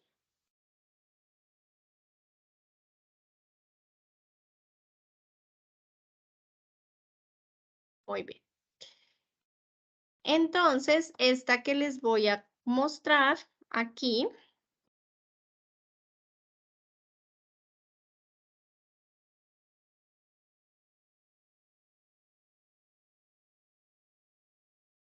listo, esta que les voy a mostrar acá es la de la UNICEF. Aquí está igual la presentación de la escala. Ella me mira estas áreas o dimensiones, como las quieran llamar, que es el área motriz gruesa, finoadaptativa, audición y lenguaje y persona social. Entonces, básicamente, pues ustedes saben que estas son las áreas del desarrollo, en donde pues revisa cada uno de los procesos a partir de unos ítems. Entonces, voy a bajar un poquitico acá para mostrarles la tabla en la que se califica y explicarles un poquito cómo se califica. Entonces, todo esto es explicación, y aquí llegamos como tal al instrumento. Entonces, en ella pues se consignan aquí los datos del usuario, nos permiten este mismo formato llevar como un seguimiento de diferentes evaluaciones. Lo ideal pues es hacer un seguimiento continuo del proceso. Entonces, aquí se coloca el día, el mes, el año, pues los meses, digamos que la edad no la piden en años porque recuerden que de un mes a otro pueden haber cambios significativos. Entonces, siempre la edad en meses. Esta escala se puede aplicar desde el día 0 hasta los 5 años, ¿listo? Y acá donde dice resultados por áreas, finalmente uno lo consigna después de que cuantifique y el total. Entonces, aquí vamos a ver las primeras dos áreas, que es motricidad gruesa y motricidad fino adaptativa. Acá está el rango de edad de lo que debería estar haciendo el niño. El rango de edad está en meses. Entonces tenemos menos de un mes, o sea, el primer mes debe patear vigorosamente un niño. De 1 a 3 meses debe levantar la cabeza, debe sostener la cabeza, por ejemplo, en el área motriz gruesa. En el área fina debe abrir sus manos, sostener un objeto en la mano, llevárselo a la boca. Ahora, ¿cómo se califican estas áreas? Se califica, a diferencia de la otra que era X y chulo, esta se califica con 0 y 1, ¿sí? Y básicamente por cada área se suman los unos, que son los que sí, realmente sí lo hizo el niño, y sumamos. Entonces, más abajo ustedes van a encontrar las otras áreas, que es el área del lenguaje y audición y el área de persona social. Entonces aquí ustedes van a encontrar, por ejemplo, dice que de 4 a 6 meses el niño debe estar generando 4 o más sonidos diferentes, reírse a carcajadas, reaccionar cuando se le llama. En la parte social, digamos aquí en este otro de 7 a 9 meses, debe estar ayudando a sostener algo para beber, por ejemplo el tetero, reaccionar a una imagen al espejo, imitar aplausos, etc. Entonces, si nos damos cuenta, pues él es muy específico como con esos ítems del desarrollo, pero ustedes dirán, bueno, ¿cómo voy a saber si realmente lo hace o no lo hace? Lo ideal y el objetivo de estas pruebas es que no se le ayuda al niño a hacer nada. Se le da hasta una opción de 3 intentos. Si al tercer intento no lo hace, la calificación es 0. Y la prueba también se invalida si me saca 3 ceros seguidos, quiere decir que hacia abajo no me va a hacer nada más y hasta ahí llego en la evaluación. ¿Dónde está la explicación de cada ítem? Más arriba. Entonces, uno busca por dimensión, voy a subir un poquito, digamos, el área de audición y lenguaje. Aquí me dice que en el área de audición y lenguaje, en el ítem 0, se va a mirar si se sobresalta con ruido. Nos da la condición de la observación, o sea, cómo debemos colocar al niño y qué criterio de respuesta, básicamente, que es si sí lo hace, él debe reaccionar ante el sonido cambiando inmediatamente la actividad o extendiendo los brazos. Asimismo, la vamos a encontrar más abajo, por ejemplo, el área de persona social. Un poquito.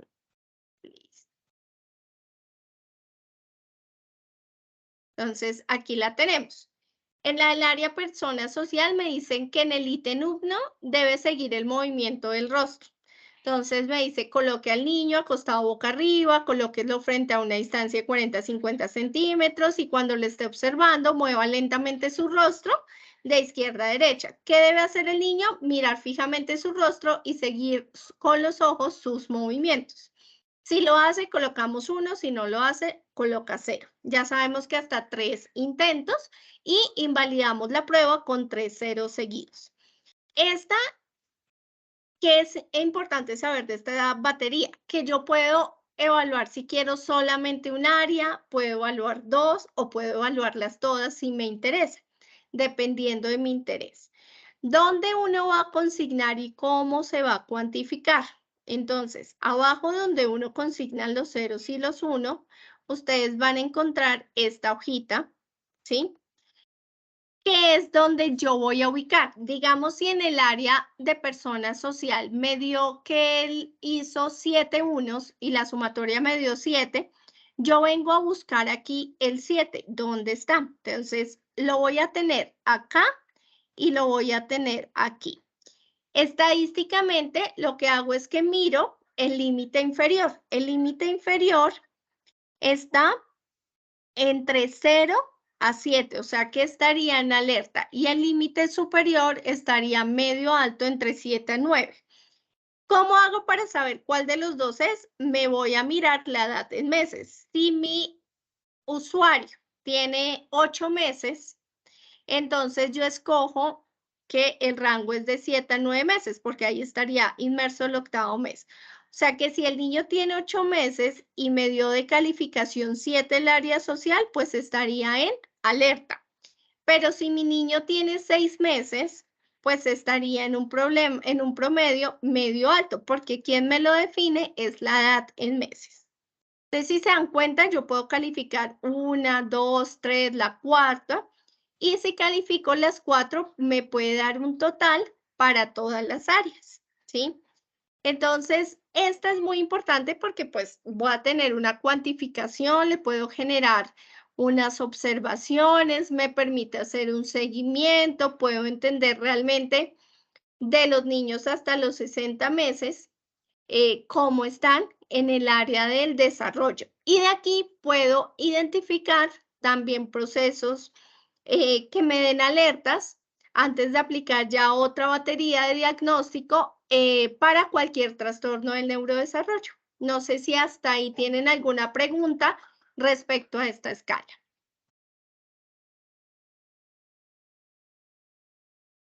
¿No? ¿Clarísimo? Bueno. Entonces, esa es una de las más grandes y pues que quería compartirles más importantes. Y tenemos la última,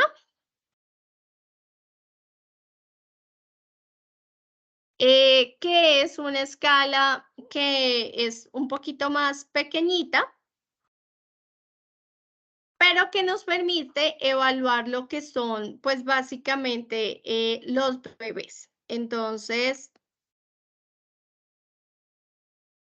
aquí voy a mostrárselas, aquí la tenemos. Esta es la escala de Alberta, que nos permite poder evaluar bebés hasta los 12 meses. Entonces, por ejemplo, si tenemos unos muy pequeñitos, pues nos permite evaluar lo que es esta específicamente. Entonces, aquí se las voy a mostrar.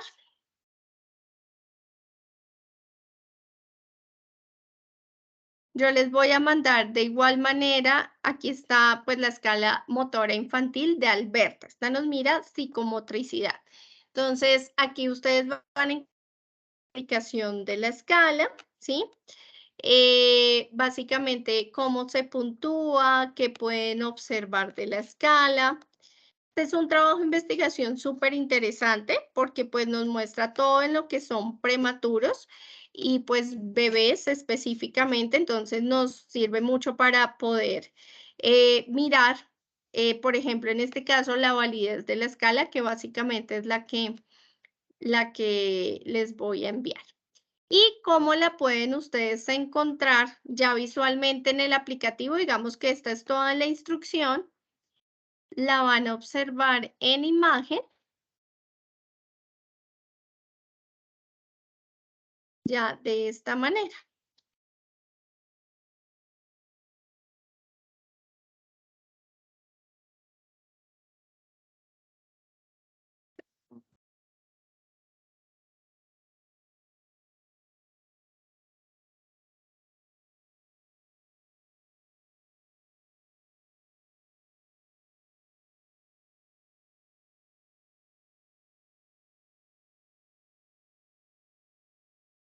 En un segundo que ya me está abriendo, aquí se les voy a mostrar la ficha, porque la ficha es bien grandecita.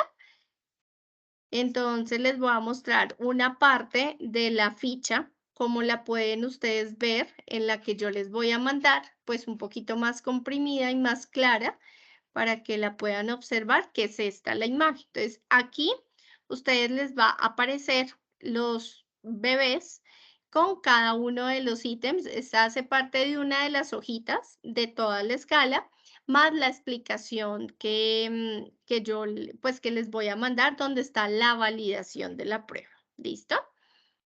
Esta pues es para los más pequeños, que es antes básicamente de los 12 meses. Entonces esa también la pueden utilizar pues con más para lo que son signos de alerta, específicamente en casos de que a ustedes les lleguen o les interconsulten un chiquito, podemos digamos que ya ver cositas que nos pueden servir para poder establecer algunos criterios de diagnóstico. Bueno, yo quiero saber si hay preguntas antes de entrar a hacerles unas preguntas de un análisis que quiero que hagamos. Entonces quisiera saber si quedó claro, si hay alguna inquietud, alguna duda. ¿No? ¿Todo súper claro? Profe, buenas noches. Señora, ¿cómo estás? Muy bien, ¿usted? Bien, ¿desde dónde te conectas? De acá de Cali, Colombia. Ah, no, eres de acá. Sí. Qué bueno, qué bueno. Profe, Señora, no, pues cuéntame. muy agradecida porque realmente muy interesante los temas que nos ha compartido esta noche. Qué Eh, bueno. yo doy apoyo a las madres comunitarias en cuanto a lo pedagógico, soy pedagoga Súper, súper. y pues me llama la atención todo esto, ¿no?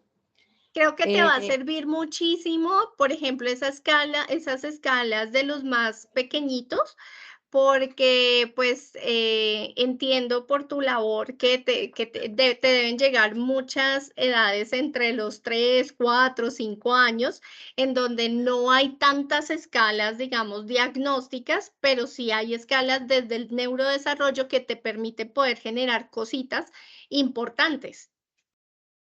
sí, señora. Por ello me llama mucho la atención todos los, digamos, como todas las escalas, todos los test que nos compartió, porque uno cuando hace los acompañamientos detecta mucho esto en cuanto a la comunicación, la pronunciación de los niños y las niñas, las interacciones que ellos hacen con sus compañeritos y con sus cuidadores, ¿no? Sí. En este momento yo también estuve manejando sobre el programa FAMI, que Ujú. también trabaja mucho las madres gestantes y los niños hasta los 2 años. No, Por eso, entonces la de Alberta, todas esas te van a servir un sí, montón. por eso quisiera que por favor volviera como a retomar un poquito esta última, que la vimos como muy rápido, a ver si, no, si Listo. me puede colaborar con ello. La de